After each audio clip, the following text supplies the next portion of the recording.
Welcome to the Practitioners Rise podcast. I'm your host, Haley Krajewski, marketing strategist, natural health advocate, and a mom on a mission. Each week, I sit down with natural health and wellness practitioners from around the country who are doing incredible life-changing work. We go deep on the things you've been Googling at midnight, share real tips and resources, and my hope is that you walk away feeling more informed, more empowered, and more confident in the choices you're making for yourself and your family. Because I fully believe that when practitioners rise, entire communities rise with them. So let's dive in. Today's guest didn't start out wanting to work in mental health. She started out trying to survive it. Jayne Reynolds is a board-certified holistic nutritionist, level 2 certified nutrition recovery coach, and Amen Clinic certified brain health professional, and the founder of Sycamore and Sage Nutrition. At her worst, Jayne was having 3 to 4 anxiety attacks a day, ending up in the ER, convinced she was having a heart attack, curled up in bed, unable to work or show up for her family. And at the same time, she was doing everything she'd been told to do, the doctors, the medication, the counseling, and yet nothing seemed to help her. And it wasn't until someone finally started asking why that everything began to change. And so what Jayne discovered didn't just save her health, it completely changed the trajectory of her life. So Jayne, I am so glad you're here to share your story. And I know our listeners are going to just get so much out of our conversation today. So thank you for being here.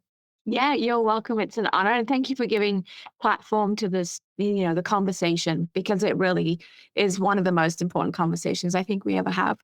I know that when we worked together a couple of years back, when you first shared your story with me, it was very eye-opening. And like you said, just giving a platform, there's so many people that this is happening to, and they don't think they have answers. Mhm. So why don't we start by you taking us back to what I just described? Like, what brought you here? We said you're doing everything right, doctors, medication, Yeah. but still not getting better. So can you just take us back to what that was like? Yeah, there were a couple of things in my mind. One was just complete and utter discouragement, right? I just didn't know that there was a way out. I didn't know, and it just kept getting progressively worse. Like I was doing all of these things, but it felt really hopeless to be stuck in that situation where you are feeling incapacitated and unable to take care of the things that mean the most to you, right? I didn't want to be the story where my kids were talking at school about how their mom couldn't cope or wasn't well or was in bed sick all day, or let alone showing up and not being able to show up for them in the things that mattered, driving them places, just the most basic things, driving them places, being able to cook dinners, being present for other people outside of life, a home life, friends and family, just not being able to be in those spaces either. I wasn't able to attend church without being completely overstimulated. I remember going through a season where we would show up for church. I would sit out for all of the worship music because it was just too loud and too overstimulating. I would go in for the message, and then we would come home and I would have to take a nap before I could make lunch because I was just so overdone by being out. But there's also the keeping up appearances, right? We need to still function and do the things that we need to do every day. And my husband was coming home from work multiple times a day, stopping in to check on me. And it wasn't a place of function. It was really, and just like the situation itself was depressing. I was depressed, but the situation was depressing. And it really did feel very, very hopeless. Did you always were you always like this? Or was it onset after having kids or a certain time in your life? Like, how did it start, I guess? And you may not even know that, but I guess what started, or when did you start to notice these things happening and getting worse? Yeah, I absolutely have a pinpoint. And it's so funny because that's one of the questions we ask. And, when somebody comes to work in, is like, can you answer the question? I haven't felt the same since. Right. And usually some of the people are like, yeah, I was fine until this happened. And it was the birth of my first daughter. I had an E. coli infection about a week after she was born, and it hospitalized me. And they gave me 7 rounds of antibiotics over the course of 3 days. And I hate to say that we didn't know back then about reseeding the gut and the good microbiome, but we just didn't. But it makes me feel a bit old. The gray hairs didn't give me away, that does. So we didn't know about that. They gave me the antibiotics. They sent me home. And I started having like mild anxiety attacks after that. And then that just compounded and grew over 7 years. So it was a really slow slide down into a complete emotional breakdown. I see this in some of the other people that I know as well, and just having these anxiety attacks. But what did that look like for you as far as like, maybe can you explain just maybe how it felt for someone that like hasn't had these things happen before, and now all of a sudden their body is reacting differently to situations that may not have even set them off in the past? I remember the first major panic attack that I had. We were at my husband's 10th high school reunion, and I had had a glass of wine. I was anxious about going anyway. We'd had some stuff happen before we left, and it had already set my nerves on edge. We got there, and I had a glass of wine, and we were, I don't know, 2 hours into it, and we had to pack up and come home because I was on the brink of throwing up. I was having palpitations. I was sweating profusely, like my hands are clammy, my feet are clammy. I feel like I need to run to the restroom. You can't think in those moments. Your whole brain is like crowded out. And truly, what the body's trying to do is just conserve all of its energy for survival. Like it has no idea what's really going on. It's sending you all these emergency signals, and it's conserving all of this energy to the central part of your body. So, like your extremities go numb or freezing cold because the blood flow is like protecting this internal central part of the body, all your major organs. I had it's like zero clue what was going on at the time. And there were times after that like I took myself to the ER because I was convinced I was having a heart attack because the palpitations was so bad. And I remember them giving me benzodiazepines. They were like, oh, this isn't a heart attack. This is anxiety. And they gave me a really low dose of benzos because I asked. I said, I don't want you to give me too much because I'm a lightweight when it comes to meds. They gave me a teeny little dose, and I went home and I just pulled myself together and I made dinner and everything was calm. And my husband looked at me and he's like, what the heck? Like you were a total mess before you left. Like I was like, I don't know, but this stuff seems to work. The problem is it's like dependency and habit forming, right? And so it gets to the point where you're like using it 4 times a day just to stay stable and feel normal. So, yeah, but in that moment, it is just incredibly overwhelming for your whole body. And I felt like I couldn't manage any of the other external stimuli that were coming at me. So, Mhm. what are some of the things that they tried to do to help you with this other than that? And maybe it kind of lead us into where that led you, how it maybe helped or didn't help. It's a big conversation, right? But when we look at serotonin deficiency, that which is our feel good, happy neurotransmitter, we often see people struggling with suicidal ideation, serious depression, anxiety, sometimes OCD, inability to sleep well at night. And so, classically on paper, I looked like a low serotonin kid because these were all the symptoms that I was having. And so they put me on an SSRI, which is a selective serotonin reuptake inhibitor, which just means the medicine is helping your brain recycle the serotonin that's there so that you don't waste it, which is fine. But if you're not like filling that bucket back up with the right nutrients, which we'll talk about, then you don't have much left to recycle. It's spinning its wheels on an empty tank. And so they did that. They put me on benzos. I knew benzos had a potential of being really, really addictive. And so I asked for the lowest dose and I cut my pill into 4 pieces. And then I took my pill 4 times during the day. But I do remember the day that I wanted to stop taking it. I was working at an assisted living at the time. And I was inside a U-shaped building, getting an apartment ready for a client to come and live there. And I came out of the apartment inside this U-shaped building. That's only one way in and out. And I could not find my way out of the building. I was really confused, very disoriented. And I thought, I don't know that I'm safe driving. That was the first time I had ever thought that. Like, if my brain is not functioning in this tight setting that I'm in and out of all day long, then how am I functioning driving? I think I would like to not take these anymore. And the SSRI compounded problems because, as we found out later, it really wasn't a serotonin issue. It was really more of a dopamine issue. And so serotonin and dopamine work in a seesaw with one another. So the more serotonin I took on board, the further it pushed my dopamine down. And that just caused its own problems. I had all kinds of horrific imagery in my head on the SSRI that I really, like, I still don't feel comfortable sharing because it was horrendous. Like, I wanted to hurt other people. Like, I had visions. I didn't want to do it, but I had visions of hurting other people. And I was like, this is like messed up. This is supposed to be helping me.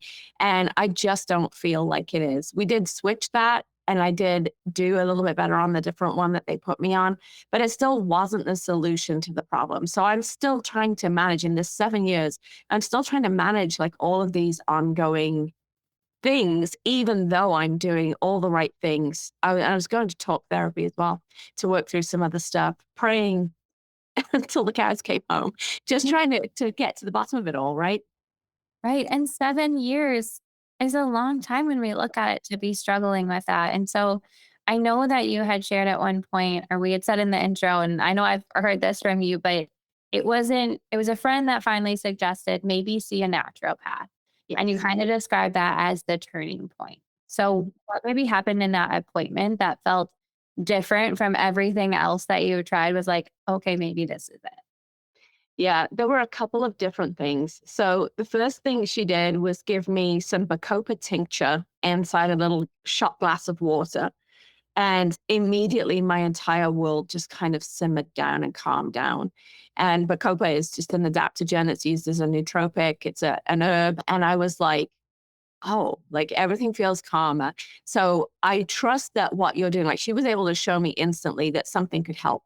And so that was really helpful in that moment.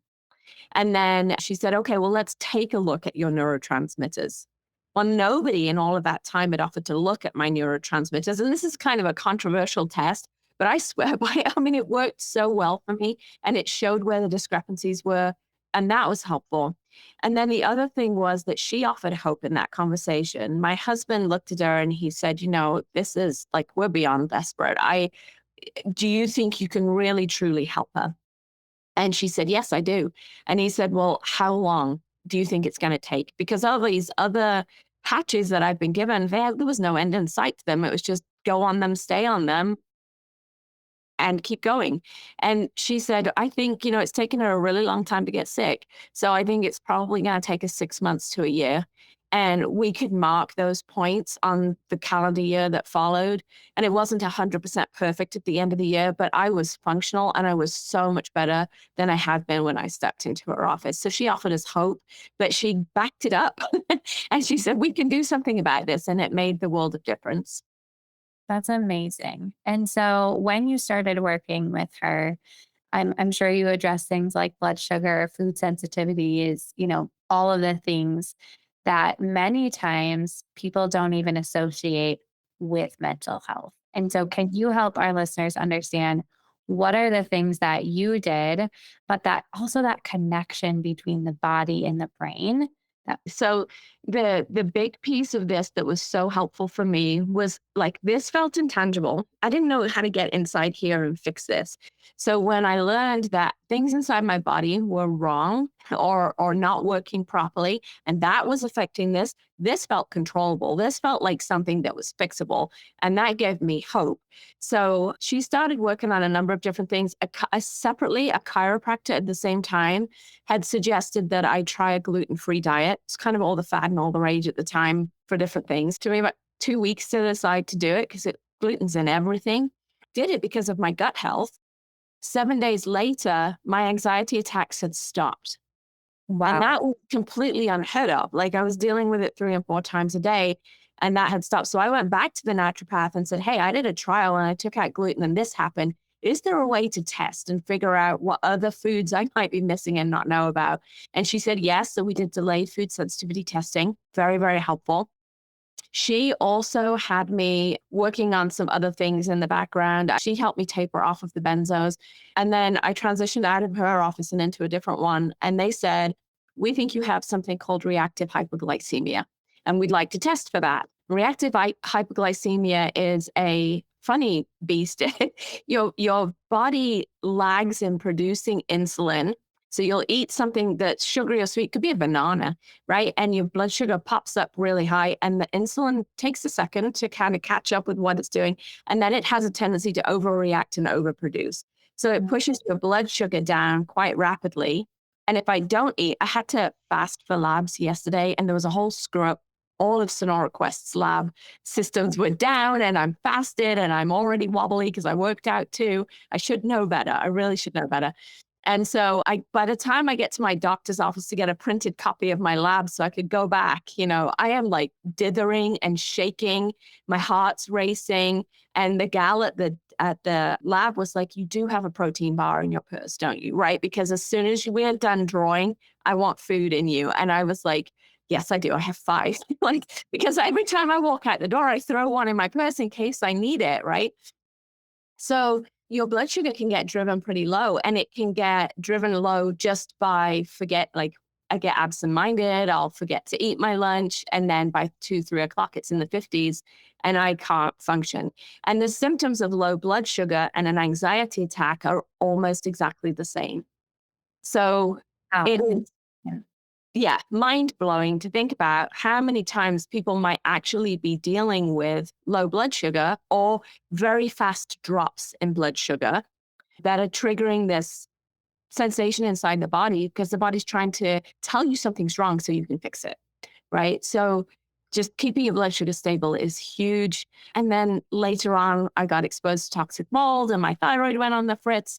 And so we had to do some things about that too, because the thyroid, if it's overactive, can make us very, very anxious and nervous, socially anxious. If it's low, we can struggle with a lot of drive issues and ambition. We don't feel like getting up and doing anything. We're metabolically slow. It takes energy just to cope with everyday life. So we don't want to do extra things as well. And so that's a huge component. Most of our neurotransmitters are made inside our digestive tract. So if our digestive tract is inflamed, dealing with, when you put crappy food in, you just inflame the whole system. It's not working properly. If you've got IBS or any of those other issues going on, it's not making neurotransmitters like you need it to. We can deal with severe nutrient deficiencies, even just from our standard American diet.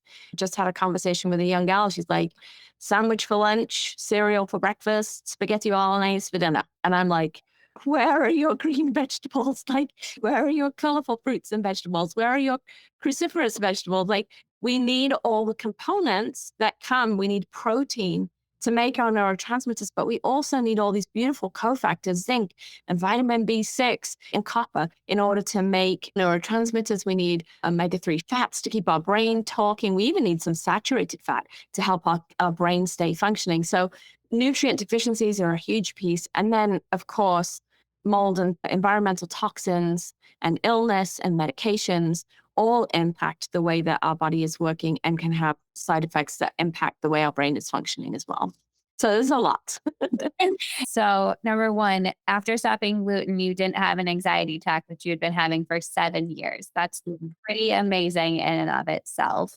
That's the American diet, right? The standard American diet. And I've been having a lot of conversations with my husband and clients on this, but it can be really hard to get the right amount of nutrition, know that you're eating the right things because the convenient food or the way that food is convenient, like, is not healthy for Right. us. Right. And so with 4 kids who eat a lot, you know, it's constantly trying to have things like snacks that are easy and healthy and making sure they're getting the right amount of protein and vegetables and fruit. And, it just gets to be really overwhelming. But also, as I start digging in, it's like, okay, maybe what we're eating, or like right now at the end of school, they're trying to fit all the birthday celebrations in. And so I think every single day they're getting a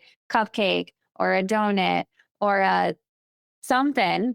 And so I'm like, no wonder their behavior is just off the wall because isn't things that they're used to getting.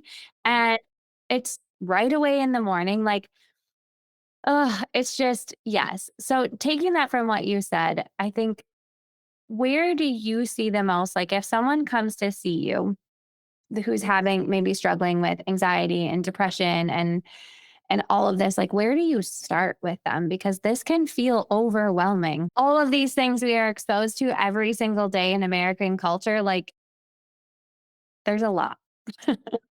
There is. And that's why we start with assessments because everybody's bio individual, right? So what might be triggering you might not be triggering the next person.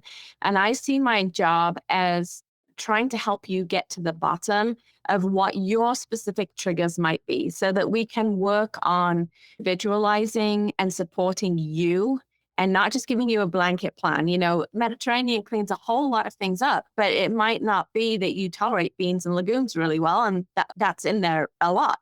And if you're an addict and wine's on the menu, that's not a good plan for you, right? Like, so let's talk about what really, really works for you and figure out what's going on. So I start with assessments. I have an amino acid therapy assessment that looks at your neurotransmitter pathways. I have a pyroluria assessment that looks at nutritional deficiencies, basically, is really what we're looking for in that. And then I do a nutritional assessment questionnaire. It's like 320 questions, and it puts all of your symptoms into body system categories. So thyroid symptoms look like this, and small intestine symptoms look like this. So that helps me to understand where we need to dig deeper and what we need to look for. And I have a comprehensive set of labs. The number of times I send somebody to a physician, and I've learned I don't do this anymore, but I'll send them to the physician and say, you know, can you get a thyroid panel? And they come back and my TSH looks great. And I'm like, where's your free T4? Where's your free T3? Where's your reverse T3? Like, you know, I want to know what your whole thyroid is doing, not just the TSH, right? Because that's such an unhelpful marker. It's really, it only flags if something's going seriously wrong. And that happens far into the process of all these other hormones not working properly. You know, where are your hormones at? Let's look at your estradiol and your testosterone and your progesterone, because they directly impact how well your brain is functioning and how peaceful you feel and how much energy and drive you have. So I send them now a list and say, go ask your doctor for these things. And if not, we'll order them privately. And then I sit down and I start playing detective and just figuring out all of the puzzle pieces and how they fit together and what significant events you've been through. I think it's really important to acknowledge that childhood trauma that you've been through, these things really change traumatic brain injuries. These things really change the way that the brain functions, but we're just not doing it justice if we don't ask the other half of the question, which is, how are you fueling that brain? And what is it?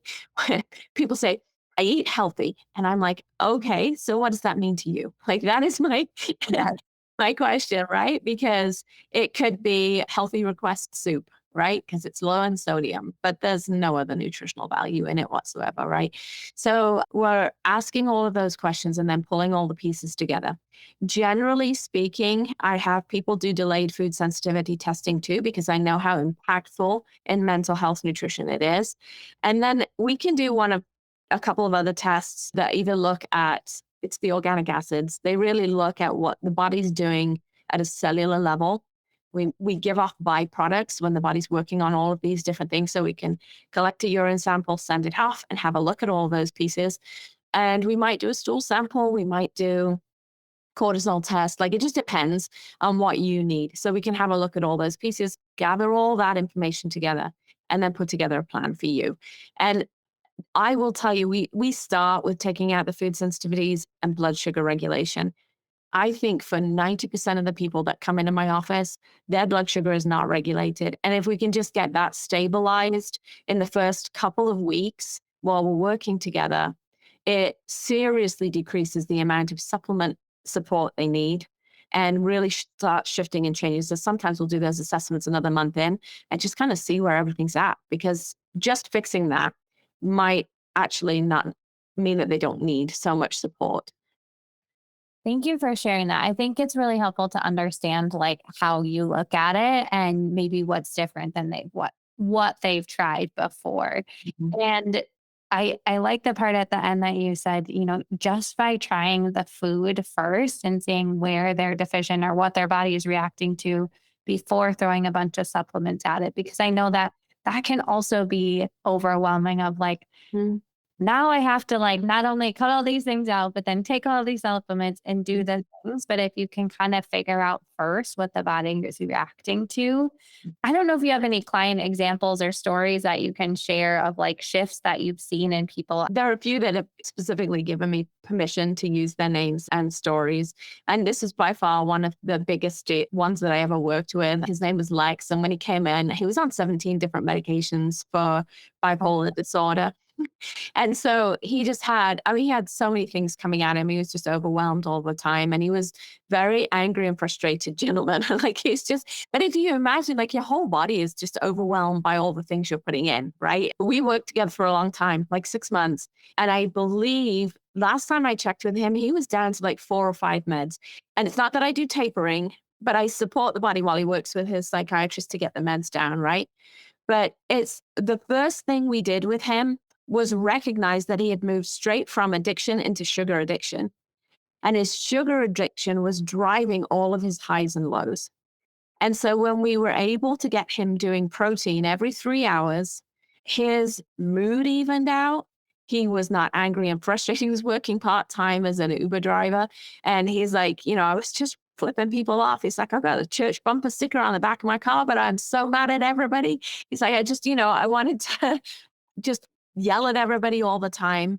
And he said, just any we get in arguments with his wife. And he's like, his big goal in life was to sit in old age with his wife on their porch with both of them in rocking chairs, holding hands, getting along. And I thought it was just like the most beautiful goal to want to work towards. So we really worked on that blood sugar regulation piece. And he was really funny when we got done with it all. He said something along the lines of, if you'd have told me that blood sugar regulation was the foundational problem, I'd have told you were full of crap. Because he's like, I just didn't believe, I didn't know it, right? So he's doing so much better these days. And then I did work with a business leader as well at one point. His name's Dan. And Dan, too, we just started with that blood sugar regulation piece. He came to me not because he had mood stuff that he was talking to me about in the beginning. This happens a lot. Like, I want to come in and just work on this thing. And then by the time you're a month in, they're like, well, also, like, I'm sad and depressed all the time, or I'm angry and grumpy all the time, right? So they start opening up as we're working together. But Dan said in the beginning, he just wanted to work on his blood sugar regulation because he'd been diagnosed with type 2 diabetes. So we just started working on getting that all figured out. And about a month in, he said, can you tell me why I don't feel angry? I am happy. My coworkers and employees have noticed a difference, and they're coming to me and saying, Dan, what are you doing differently? Because like you're really pleasant to be around these days. And he's like, what changed? And I said, well, we got your blood sugar under control. And he looked at me like I was talking a foreign language. And I said, well, yeah, because when your blood sugar's volatile and all over the place, you're volatile and all over the place. And he was like, well, why didn't my endocrinologist tell me that? I was like, because that's not what they're trained to know and understand. They're trained to help you figure these things out. And it's management 90% of the time, right? Like, here's your metformin, here's your insulin. I'm not saying they're not needed from time to time. There's a lot of dietary changes we encourage us to continue in our lifestyle and then throw medication at it Yeah. instead of shifting and changing those things. And there's reasons why that happens in the conventional system. And I understand that. But it really profoundly changed his life. And he never looked back. He was one of those great, like, type A driven characters who, like, just give me a list of things to do and I'll get them done. And he did. And so that's awesome. And I realized that in telling you this, I've just given you two men that I've worked with, that I primarily work with women. So, but again, same stories over and over again. I have more energy. I am more stable. I feel more nourished than I ever have in my life, was one of the comments that I just had from a client that I was working with. I feel stable. I feel resilient. Those are normal comments that I hear on a day-to-day basis, which is just such a privilege and a joy to be able to help people feel like they get to that level of stability. That's amazing. And to feel like themselves again, right? I know that's kind of like it becomes cliche of hearing it so many times, but it can be so true. I know when you were telling these stories, it reminded me of another one when we were working together because I interviewed some of your clients, and something they said was that they had so much brain fog that they loved to read. and couldn't even like get in 2 pages without forgetting what they already read. And Yeah. after working with you, they were back to reading again and going on bike rides and like doing all of these things, Mhm. simply like changing what they eat. And Yes. that is powerful. It allows us to show up, to be engaged. I believe that we are all leaders in just different capacities. You might be the CEO of the bank, but you are also a leader if you're a stay-at-home mom, right? You might not have kids, but you might be an influential aunt or an uncle, or you may do, something where you're influencing kids in your community or you're mentoring young teens, whatever it is, you're leading in some capacity and people are looking up to you. And so my heart's desire is really to help people get to the place where they can show up and lead well and lead effectively in their families and their communities and their businesses, because that it starts to change the world. I have this unending optimism and hope that these little ripples start creating these massive changes in community when we start holding people capable and showing them how to be capable to show up in all of those capacities. Yes, 100%. And so if there's someone listening who might be thinking like, okay, this sounds exactly like me, like maybe they're dealing with some of these symptoms, what might they be missing that either their doctors haven't looked at yet, or I guess things you wish more people knew to ask for, whether it's the testing or the conversations? Like, can you go more into detail on that? Yeah, I mean, going back, the testing is a huge piece of it. Like, if we don't know what your thyroid's doing, if we don't know where your iron levels are at, if we don't, there's a balance between zinc and copper, and those ratios can affect very seriously how your brain is functioning. When was the last time you went to the doctor and they ran your annual labs and looked at zinc and copper ratios? Right. Then they're not part of it. We look at your heart function, which is fantastic, but we might grab your TSH, but we don't look at these in depth, like where is your magnesium levels at? So these are the labs that I'm sending people to the doctors to ask about. We do a CBC, a CMP. I ask for those. We do a cardio panel where we're looking not just at whether or not you have high cholesterol, but do you have the good, happy, fluffy kind, or do you have the really tight, dense kind that's going to cause damage later on? We look at how your kidneys are functioning. We look at these nutrient deficiencies. And we look at your hormones because of all of the reasons that I said. When you have low estrogen, your serotonin naturally drops with it. So we have a lot of women who get PMS because their serotonin dropped with their estrogen dropping when their cycle was due. I have no idea about that. I raised 3 daughters and I did not know about that. That is criminal, right? So knowing my girls' status, they're not taking any other medication that's going to interfere. When I learned that, when we started dealing with PMS, I put them on 50 milligrams of 5-HTP when they had PMS because it made everybody's lives so much easier. Progesterone, when we're in perimenopause and menopause, starts to drop. That is directly connected to our GABA pathways, which help us to feel calm. And when our nervous system's resting, we sleep better. So that can help with our sleep as well. So we're looking at all of these different pieces to figure out why. And then the food sensitivity piece is enormous. We might be looking to find out whether there's a history of celiac or autoimmune in the family that might be triggering some of the issues.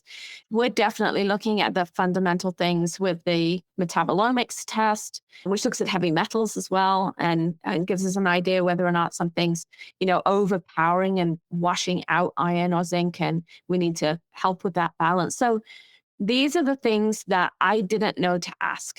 I didn't know that these things inside my body really impacted the way my brain was functioning. And, just even down to my thyroid, when it got to the point where I felt like Eeyore, like I just had my own personal little black rain cloud that was following me around everywhere. I have a functional PA that I work with. And she looked at me and she said, I think it just might be time. Like we've done supplements for so long. And I think it just might be time to do a little bit of like glandular thyroid support. Changed my life. I, I was going around telling everybody this event has been brought to you by NP Thyroid because I felt like all my social anxiety went away and I had no idea that it had been so tied up with how my thyroid was functioning.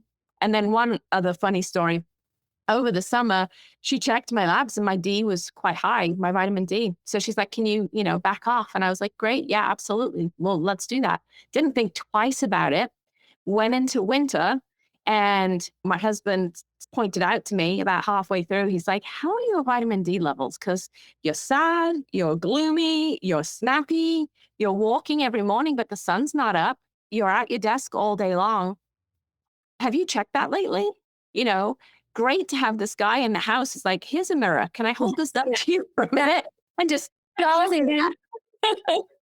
I was like, oh my gosh, you're so right. I put my vitamin D back in. A week later, I'm like, I wanted a t-shirt that just said, I need to apologize for the things I said while my vitamin D was low because I was so cranky. You know, these things all impact. So we need to check these levels and they make a huge difference to how we're functioning emotionally and mentally and showing up in our spaces. Okay, and I want to go back to the thing you said you started taking for your thyroid, your PD. What is that? Can you share more about that? Yeah, NP thyroid. So NP. there's, yeah. Get the letters wrong. So there are a couple of different ways to go about supporting the thyroid. And we have our normal thyroid medications that you might hear of at the doctor's office, like levothyroxine or Synthroid. And then there is one that is a specific T3 as well. The problem I run into with the T4, if your body doesn't have the nutrients it needs, your thyroid's incredibly nutrient dependent to move from T4, which is like a storage form of thyroid, to T3, pre T3, which is an active form and helps you with all of your energy levels. So I can have somebody come in where their pre T4 levels look great, but their free T3 is too low or it's borderline low and their ratios are off. And that can tell me that they might be feeling anxious or depressed, even though initially on the paperwork, it kind of looks okay, but the ratios are off. Those medications work for some people. I like NP thyroid. It is a glandula. It's a pork glandula. And so basically they take thyroid and they dry it and desiccate it and put it in a capsule and they give it to you. Our thyroids have 4 parts to them, T1, T2, T3, T4. I wish the rest of the body were that simple. But they have these 4 parts. And that's because it's desiccated thyroid and it is the entire thing, it gives you all 4 components in their right ratios. I've found people that are struggling with, they're on their thyroid medication, but they're really not feeling like they're making progress. That can be a helpful switch for them. And again, I'm not doing that medication piece, but I'm having conversations with you to help you advocate for yourself when you go and speak to your doctor. And do you Right. find that a lot of people are able to get off some of these medications after they work with you? Thyroid medication is one of those that I have really mixed feelings about people getting off of it. I think partly because of my own experience and feeling like it's been so flippin' helpful. Why would I want to do that? I don't really want to go back to living like that. And there's a history of thyroid stuff in my dad's side of the family. And so there's a hereditary piece to that as well. And again, I want to show up in my space the best that I can. And we did the nutrient support for a very long time, right? So we'll do everything we can to support you. I don't recommend people going around just jumping off their thyroid medication at any given point. But can we help you to get off of insulin or metformin or a statin? When you change diet and lifestyle, we know that impacts, the World Health Organization tells us lifestyle and dietary interventions improve outcomes 80% of the time. And now it takes effort. It really takes effort to continue to live like that so that you don't slip back down and need the medication. And it's really easy to pick up a prescription and take a pill. Mhm. But some of these pills can end up, proton pump inhibitors for gastric reflux, diabetes medications, birth control. They can rob your body of some of the nutrients that you actually need. We call them drug muggers. They like grab hold of them and carry them away. And so we don't even have all of the nutrients that we need. So if you're on the medications, I'll support you. If you want to stay on it, that's fine. But we also need to make sure that you're replacing the nutrients that we know those medications can interfere with. Mhm. 100%. And do you feel like sometimes what we think is healthy for food might not actually be healthy, or the difference between organic and non-organics? I've been learning so much more about all of like the pesticides and the things that are on our food. How is that making a difference in some of these things like hormones showing up, or, just for women and girls or even men and mental health? Like, I just Yeah. think that has to play a part in why more people are on high blood pressure, or high cholesterol, or diabetes, or all the things. Yeah. Well, I have a friend who just came to me and started asking questions. She's got some kidney health stuff going on. And so we were looking at some of the pieces, and she said, Jayne, I'm really trying to watch my sodium intake. And I've been going out to eat a couple of times for different special occasions. She doesn't eat out a lot. But she said the amount of sodium that is in the food that is at the restaurant is astronomical. Like, I would need to eat a quarter of that meal and I'd have blown all of my sodium for the whole day. She's like, there's so much salt in it. And so just being aware of these things, when we give away power to somebody else to create something for us and make life easy for us, we give away power over the ingredients that are going into them. And they have a massive influence over how our body is functioning. You asked a question about organics and non-organics and whether that really matters. And there is a cost and an expense to eating clean. But I will tell you that when I started eating, moved our whole family over to more of an organic, healthy, diet. We were the coupon queens at home. We would have a pantry full of those things, and we were eating really cheaply, but our our medical bills were astronomical. And when we flipped that round, our grocery bill went up by quite a bit, but our medical bills came down. And it was interesting to just see the correlation between the two. And the reason with organics that I care, there are so many chemicals on our food today that are endocrine disruptors. So, meaning they impact how our glands are working inside of our body. And your glands control how you gain weight, how your energy functions, how you process sugar. And so when you put these chemicals in, it directly impacts all of those. And we give them a name. We call them obesogens because those chemicals can cause us to gain weight and become sluggish, even though we feel like we're doing everything right. So I encourage my clients as much as possible to stick to an organic diet. I know it depends on where they are in the country. It depends on whether they're in a food desert or not. Like, there's a lot of real problems that go with that.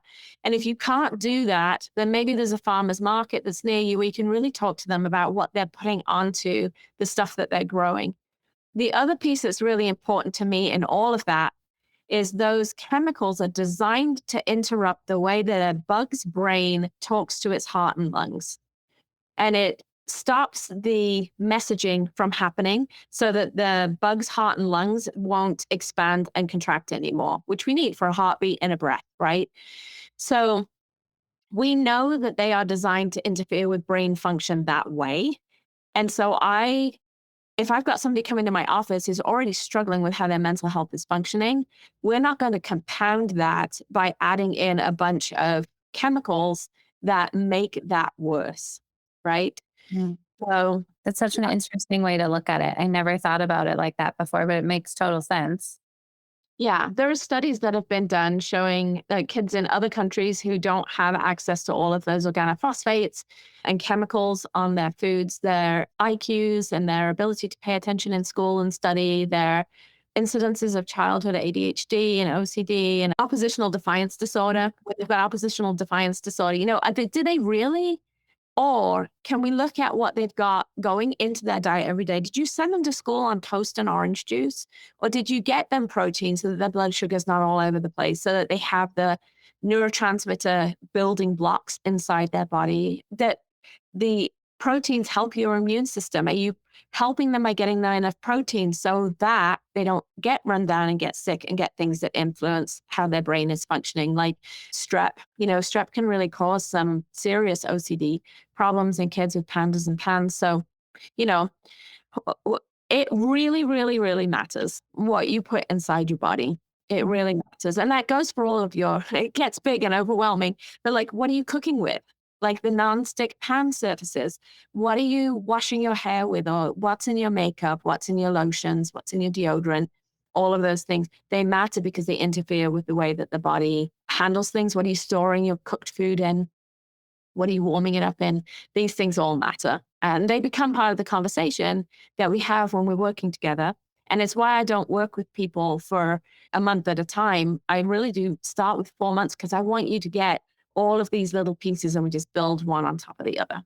Yes. And I'm glad you said that about the products too, because we've been, slowly over the last year, like just switching. If something goes out, then it's switched to like all Yeah. natural, but it's so funny because there's still things that tend to creep back in. And I came home the other day and my husband had thrown like all of the plastic plates away and the plastic tupper. And I was like, that's fine. I'm glad you did this, but can you warn me so I have other things in the cupboard to use? Yeah. Like, And it matters with our little ones. We give them plastic plates because they don't break when they throw them on the floor from the high chair, right? There are pieces of that I understand and I get. So we're looking for lower chemicals in some of those things. But also, if you're putting hot food on your kid's plastic plate, if you're putting hot milk in their plastic bottle, that is, and not to horrify and terrify everyone, but there is a real truth to those things leaching those chemicals into their food, and it's setting them up, just going in via the cookware we use, the plates we're using, the chemicals we're using in our homes, cleaning products, all of those different pieces. It's impacting and changing the way that our bodies function, and that lasts. It changes our bodies and passes that on in DNA to future generations as well. yes. And even like you said, the cookware, like I was listening to another podcast the other day and they were talking about that. And it's like, I didn't even think of something like my crock pot. Like that's also toxic. And then, so all of these things, I'm like you said, I don't want to horrify anyone, but also Right. sometimes it's good to be scared because it's Yeah. the thing that makes us make the change. And I know I want my kids to grow up in a better world and grandkids and I think if we just continue to let some of these things happen and more pesticides on our food and chemicals in our clothes and our all the things we use, it's just going to continue to get worse. And then we wonder why there's more obesity and ADHD and all of the things that our kids are being thrown at Mhm. every single day.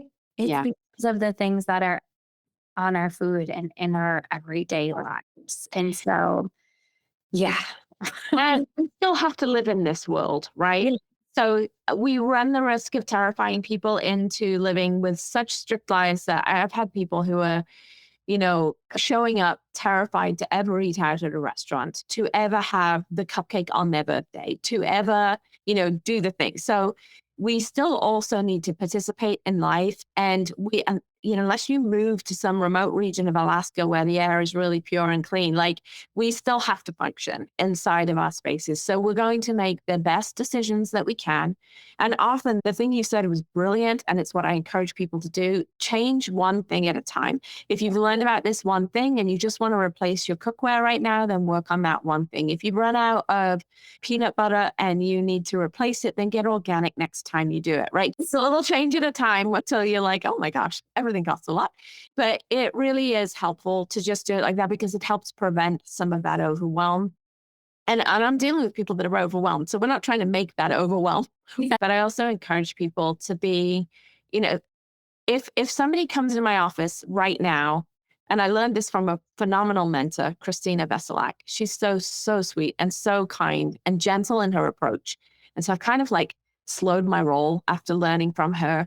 But she was like, what are you going to do if somebody comes into your office and they're like living off bags of potato chips because they just really want the salt, And we're like, oh, salt, oh my gosh, potato. Chips are terrible. And she's like, here's what you do. You give them protein every 3 hours so that their blood sugar is more stable, and you let them keep the potato chips. But you ask them in a couple of weeks, did you feel like you really needed them as much? And if you want to keep it, like help them, really help them, she's like, have them pick up an organic potato chip. So they're at least cleaning it up, right? So we're not coming in and just ripping out all of these things that have been your comfort foods, your stabilities, your go-tos. We're looking for ways to clean those up as you get more stable so that you can transition off. I went through an incredible period of stress a few years ago. Dark chocolate was like, I lived on it. It was the thing. It was keeping me going through the whole season. And I'm at a point in my life where I just don't feel like I need that every single day anymore because a lot of the stresses are gone. I'm really mindful about the choices that I make at my breaks and my snack times. And it impacts the way that I am reaching for and craving for the things that have felt like supports in the past. So we're just making slow changes to help people feel better. Yes. And that's amazing. And I think just finding out what your body needs because every body is different. And so I love that you're doing that through the different tests, but also something I think that makes you unique too is, like you said, that neurotransmitter and some of the amino acids. Like that's not what a lot of people are looking at. And especially if you're dealing with those mental health or anxiety or things that are coming up, like those are the things that actually can show what your body might need or not need. Yeah. So I know we could talk forever and ever, Jane, because I just know this about us. But what, someone is listening to this day and, you know, just feels like I need a first step. What should they do? The best thing you can do is get in touch with me and I give away a free chat, usually about a half an hour so that I can just hear your story and start listening already to see what it is that you might need and how we might work well together. And I have a link that they can go to, and it's a bit.ly link. So bit, like tom.ly/. Health Reset Chat, and it's all lowercase. And I'll give you that link so that you can put it on any of your places where you put podcasts out so that they can get hold of me. And we'll just schedule time to figure out what's going on. Amazing. Well, thank you so much. Yes, I will have all of your links in the show notes so that people can find you and work with you and just learn more about what you're doing. But thank you for sharing your story. I know that that takes a lot of courage as well, but I think it can help so many people listening who might be struggling too. So I appreciate you. You're welcome. Thank you so much for having me. Thanks for being here today. I hope this episode gave you something you needed, whether that's a new perspective, a resource to explore, or just the reminder that you're not alone in this journey. And if today's episode spoke to you, tag me on Instagram, share with a friend, leave a review. That's how we build stronger, healthier communities together. One practitioner, one story, one family at a time. So see you next week. And if you're a natural health and wellness practitioner with a story to tell, I'd love to connect. You can find me at practitionersrise.com.